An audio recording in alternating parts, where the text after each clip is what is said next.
About World War III, except me, because I live not here. Everyone is super concerned about World War III, except me, because I live not here.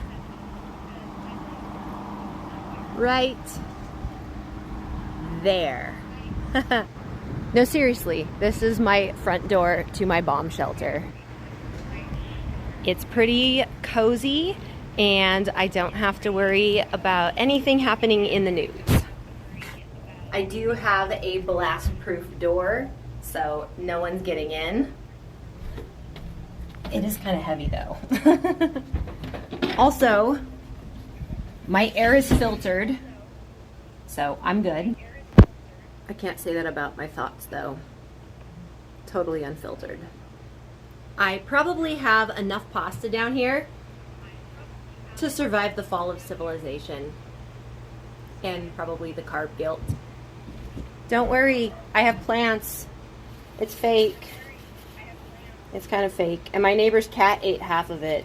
It's kind of sad, but like I feel like I rescued it and I don't have the heart to get rid of it. Oh, and someone gave me a beer today. And I'm very happy because it's called stripper glitter. Isn't that fun? I don't worry about World War III because I have plenty of canned food and lots and lots and lots of water. Oh, and also I've got a lot of MREs and a lot of whatever this stuff is. That food. I've got enough food to last me forever. Well, kind of forever. So seriously, I think I'm the most prepared person for World War III that ever existed. And since half of you are just gonna come here and yell, "Go Bills," go ahead. Go ahead, leave it in the comments. Bye, guys.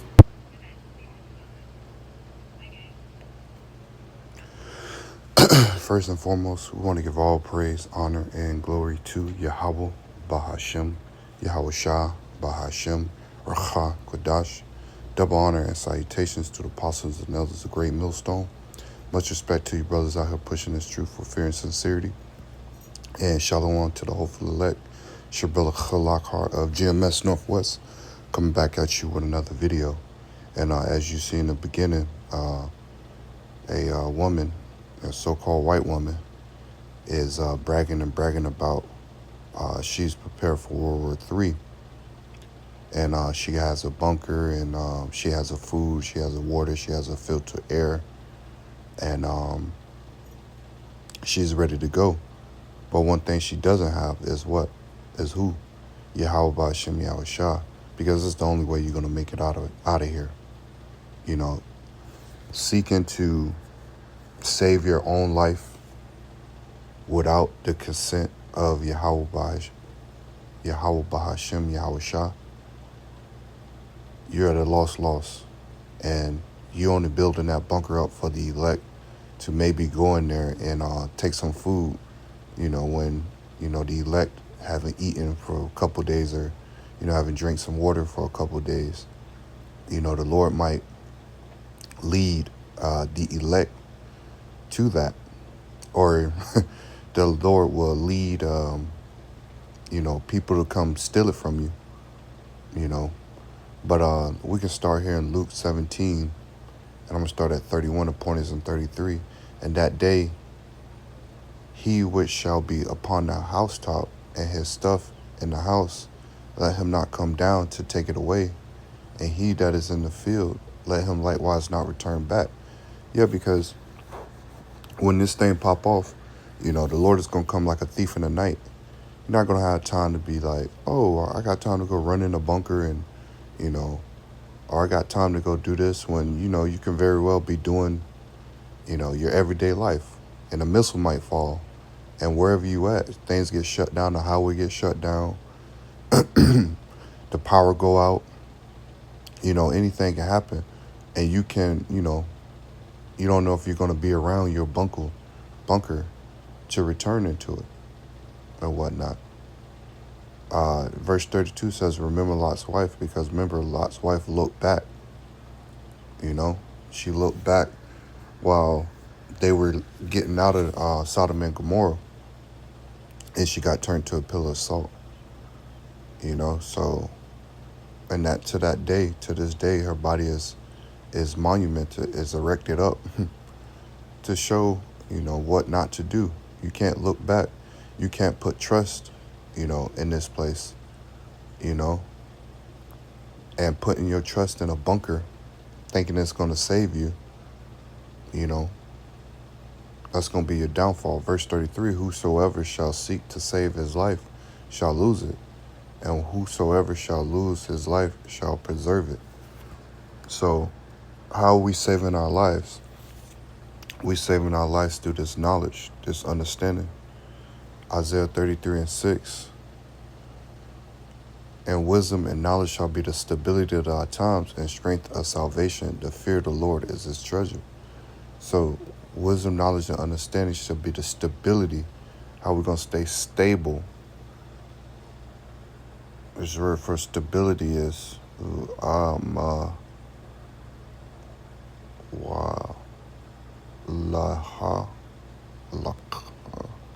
It's a long word for me.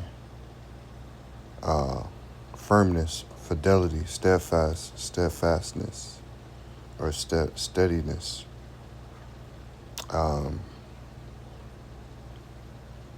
Morally and fidelity, faithful, stable, steady. You gotta believe this word. You gotta believe that you're gonna be saved, be safe, through this understanding. Because this bunker shit won't save you. You can have a bunker all you want to. And like I said, that's going to probably be for the elect, or somebody going to come steal it from you. Because like it says in, I believe, Second Edges, they're going to be ravaging the houses. 15 maybe.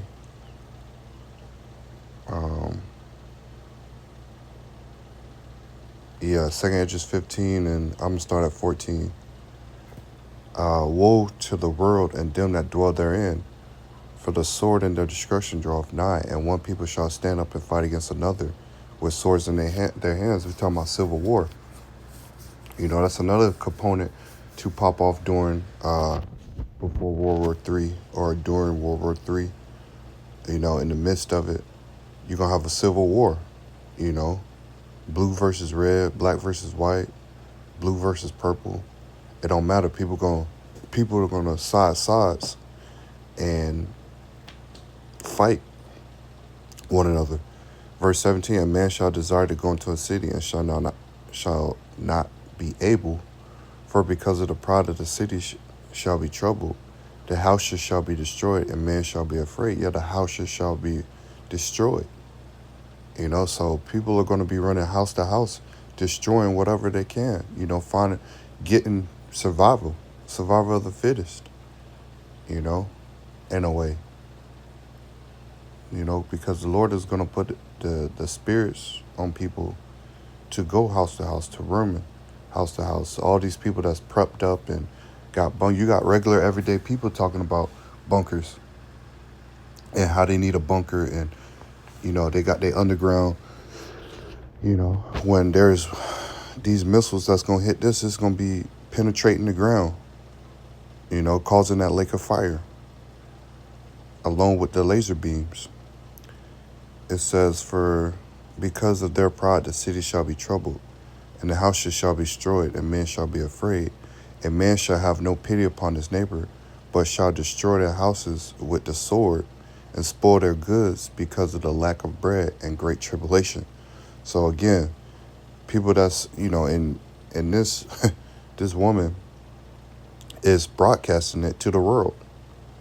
Obviously she's probably somewhere in Buffalo, New York, and broadcasting her preparedness to the world. If I had an underground bunker and all of this, I would not be telling people that I have that. I try to keep it, to myself much as possible so people don't know.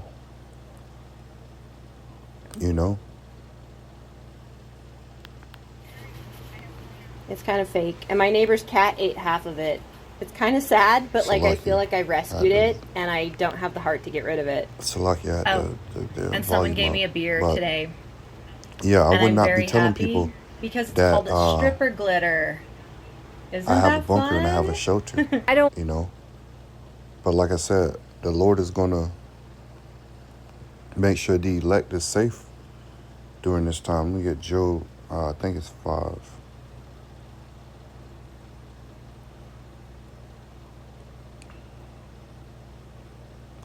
Job 5 and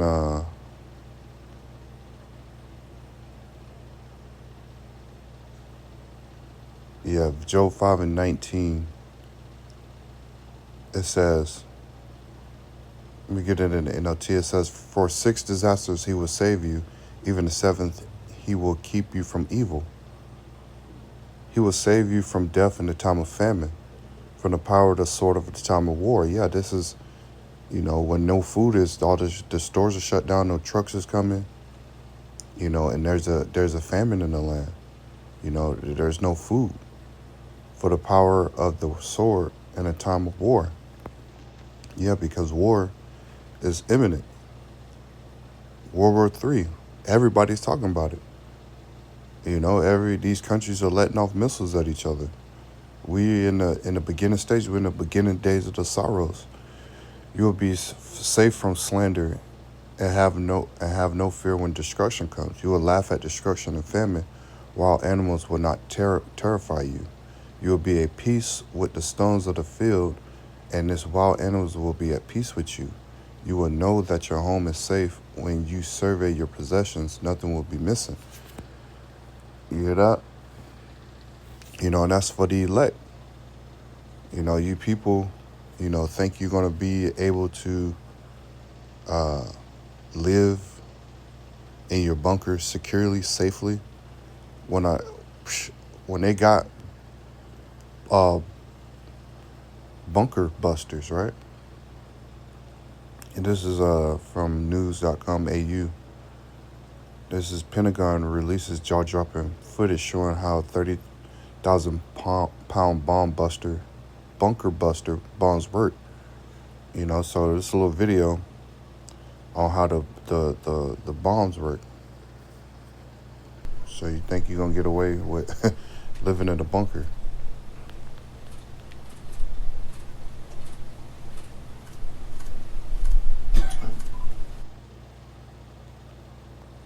And that's, those bombs is 200 million missiles falling on America.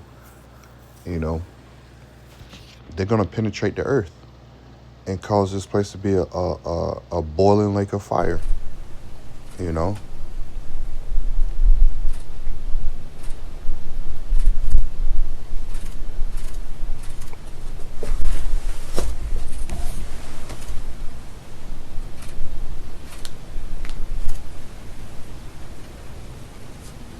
Keep it going for a minute. You'll see inside the mission space.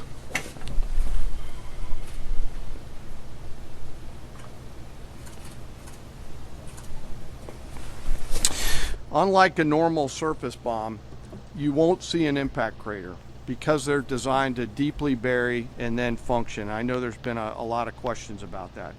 All 6 weapons at each vent at Fordo. yeah. So these bombs can penetrate the bunkers, right? It can go down in there. The Pentagon released stunning footage of Thursday showcasing exactly how the 30,000 pound bomb had heavy duty bunker buster bombs work, such as the ones used against Iran nuclear sites. Demolish forfeited targets deep underground. Which, when you go into what really happened, they didn't even drop one on one of them. And they didn't do anything. Iran moved their uranium out already. Targeting and kicking up a massive plume of dust. The video shows GBU 57 series MOP massive ordnance penetrator crashing into a target and kicking up massive plumes of dust moments before bonding to Inferno appeared in the shaft during a test detonation.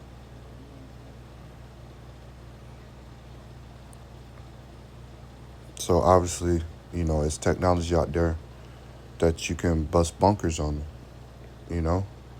So this is this is for naught. All you preppers out there, all you people, this is going to be taken from you.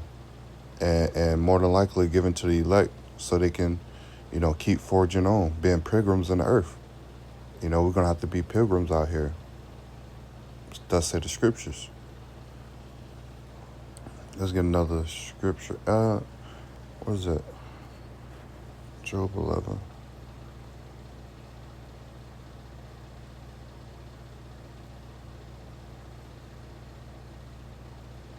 Bear with me. I was looking for something.